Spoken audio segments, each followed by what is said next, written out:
Hello, and welcome back for episode 6. Yep, 6 episodes. I didn't think I would make this many of them, but I didn't realize how many things I actually picked up from the thrifting stores. So, on with it. Now, I'm going to show you, I do have a Nintendo 3DS. I got this from Retro Games Plus, down on the Berlin Turnpike. I love this. This is the 3DS XL. I play this system quite a bit, believe it or not. Now, I do like, games in general, but I love adding the extra dimension of 3D to my games. I have the Zelda Ocarina of Time and, mini games on here. I've got a big SD card on here. This thing is loaded with freaking games. I even have subfolders with extra games, some of the classics from Nintendo, Game Boy, everything on here. This thing is loaded to the rim.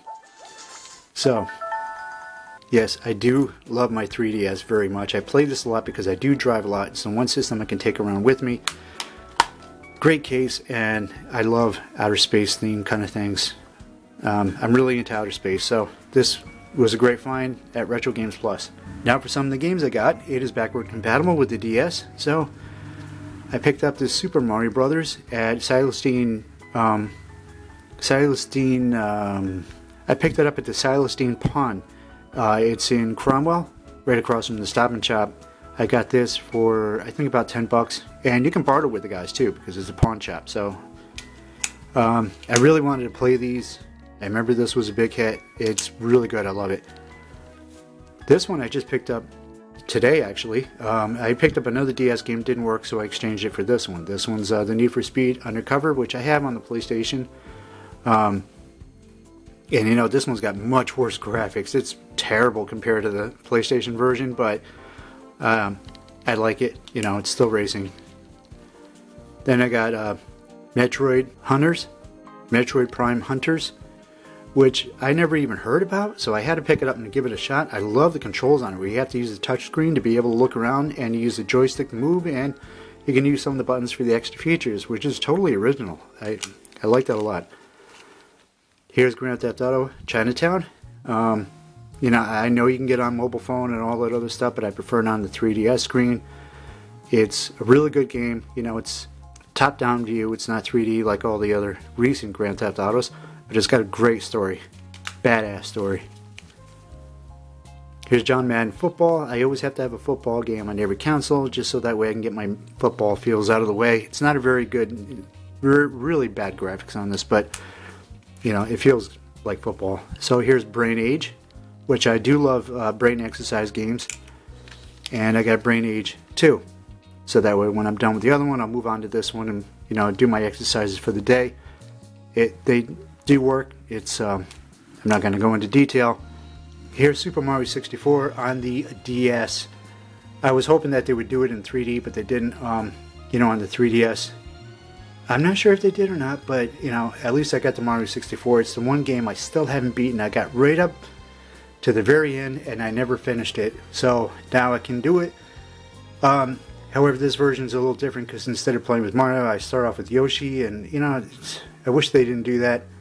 But, still, it's still a great game, and I'm going to try to beat it. So, that's it for my DS collection. All of these I got mostly at the Celestine Pawn Shop. And, when you buy more than one, you actually save. So sometimes you'll find them for $5,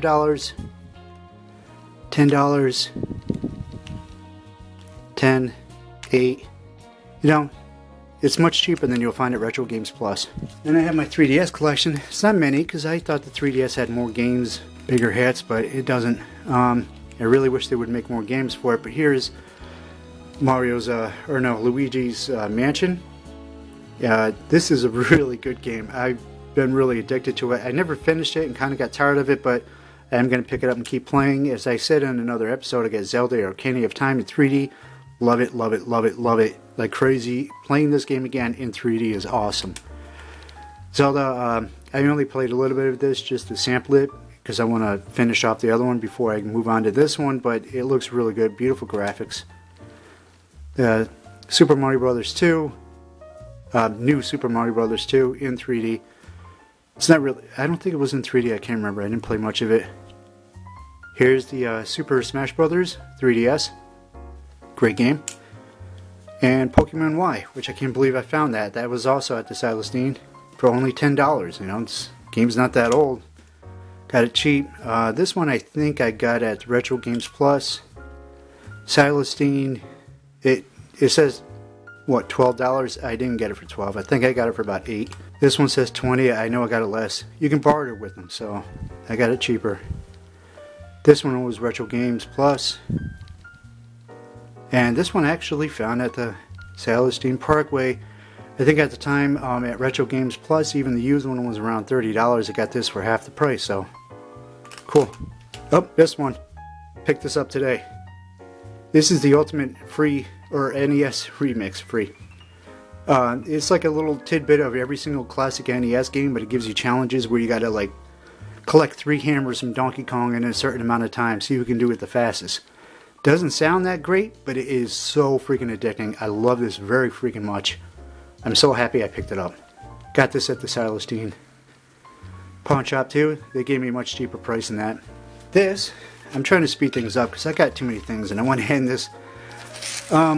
Is an entire score set. I never really cared about score baseball cards, but finding this, all these unopened packages, a few that were opened, just having this whole display box right here like this is just absolutely awesome.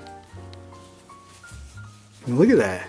This is 1992, so it's of the 91 season. Wade Boggs, an artistic card of him. Steve Crawford, he was on the Royals. I didn't know he moved over there. Steve Crawford used to play for the Boston Red Sox back. You know, he was in the '86 World Series against the Mets. So yeah, here's a few. Somebody opened up one of them and it just kind of spread around. But here's all these unopened boxes or packages. Here's more unopened ones. I miss the old Expos team, and I miss their old logo. It was so cheesy looking. I liked it. Look at all these unopened packages. I can't believe I found a whole display box of it. So I was really happy to get this. I got this at Sabres again, where I keep finding really good things on the Berlin Turnpike. It was in one of the hanging baggy things that they put up, and they just threw this whole thing in a bag, and I got it dirt cheap. I think I got it about $3, and I'm sure it's worth more than that. Now, at Wild Bill's Nostalgia, they were having on their last day 50% off everything.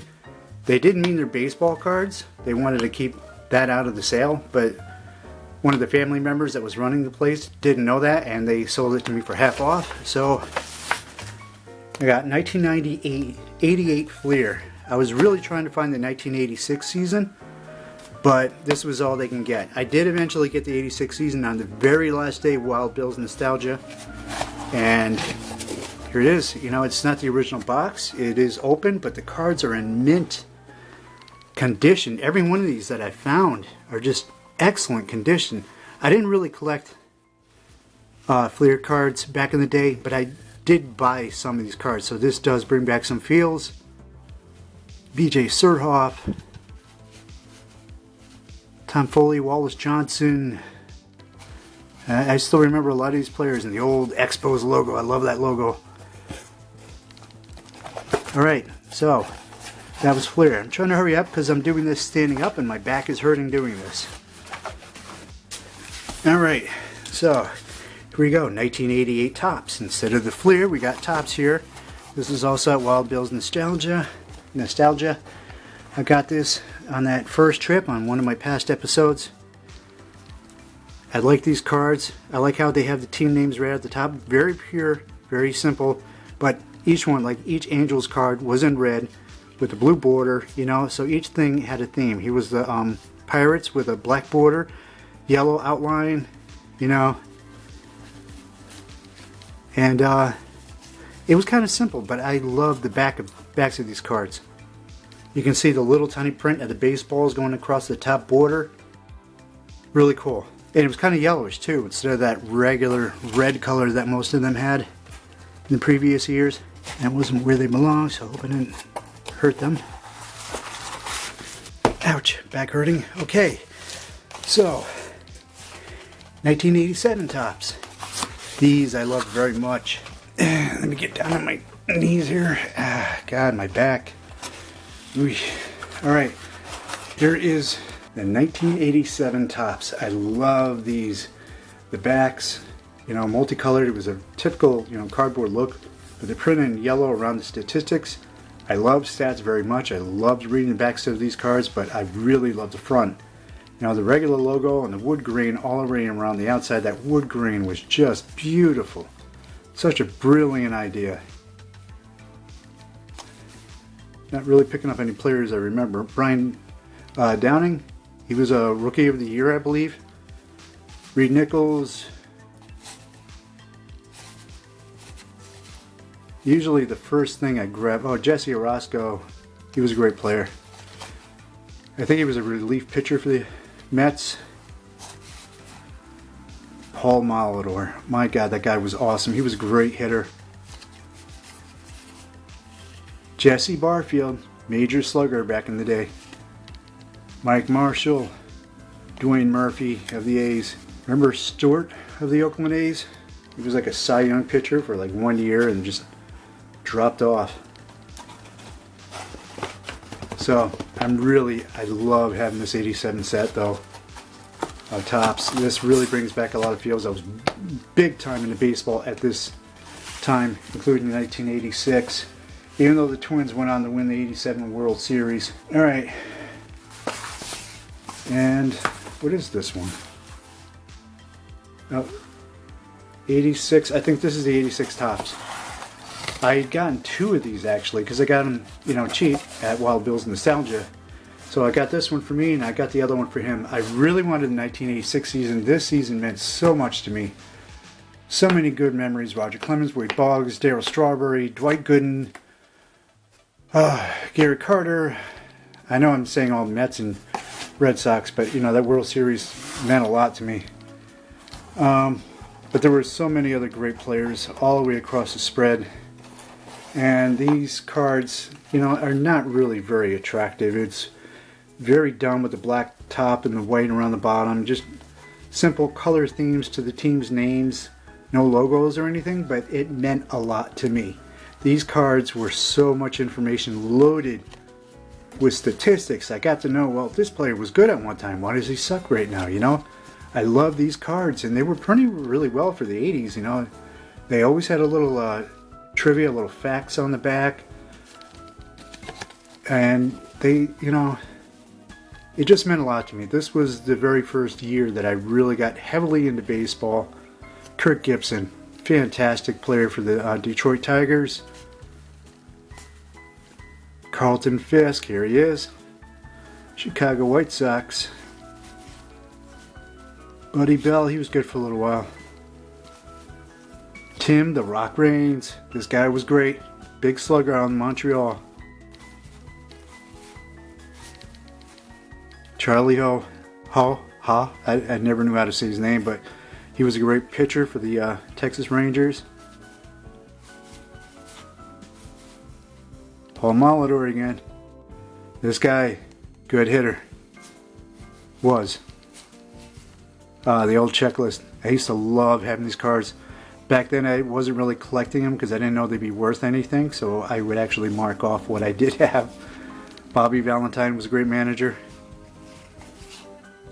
Yeah, so here it is. This was the one I was trying really hard. I kept going back to Wild Bill's Nostalgia so that way I could pick up these cards, and he never had it. And on the last day they finally unloaded one of the major trailers that they kept avoiding, and they had a whole bunch of 1986 Topps. I wish I had now grabbed more of them.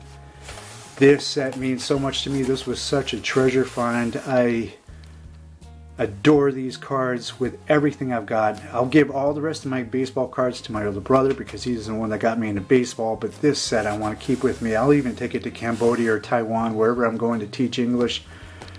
I love these. These mean so much to me. This was a huge treasure, along with those Choose Your Own Adventure books that I had in the first episode. These mean a hell of a lot to me. This whole set is embedded in my heart. Now, while I was waiting for that 86 Topps cards to finally show up, they did have a few singles in the back, so I tried to pick through some of them. The ones that meant a lot to me. Here's Gary Carter, Mike Schmidt, he was an awesome player for the Philadelphia Phillies. Joe Sambito on the Red Sox, he didn't get enough recognition, but he was a great player. Tom Seaver, when he went to the Red Sox, he gave them a big hand. Dave Righetti was a great player for the Yankees. Here's Mike Schmidt again. Much older card.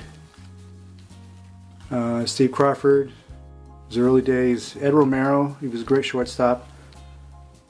Joe Sambito, this guy was, again, I was a big fan of him. Here's Don Baylor when he was on the Yankees. Sammy Stewart, he was okay, but I was a fan of him because he was on the Red Sox. Don Baylor again, another Yankees card. Bruce Hurst, excellent starter for the Boston Red Sox back in the day. Don Baylor again when he came to the Red Sox and did awesome. So those were the singles. And here's some when I was over at the New London Mall, which I haven't released that video yet. It's a mall that means a hell of a lot to me. And they had this one little corner with a bunch of action figures and collectible figurines like that Spider-Man I showed in one of my other episodes. And they also had these baseball cards. They have a Voltron thing there. One of the biggest things I want to get is the Voltron set. It was huge. It was well over a foot, and you actually unassembled the entire Voltron and turned them into lines, and they transformed back together again.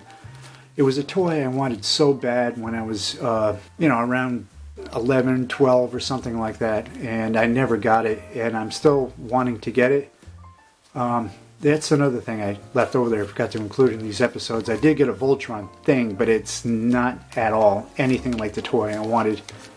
Anyway, I picked up these individual packs of baseball cards. This is before I started actually really getting serious about it, but here's 1987 Topps, Donruss 86, which I never had, so I'm dying to open it actually. 88 Topps, and they still have the bubble gum inside.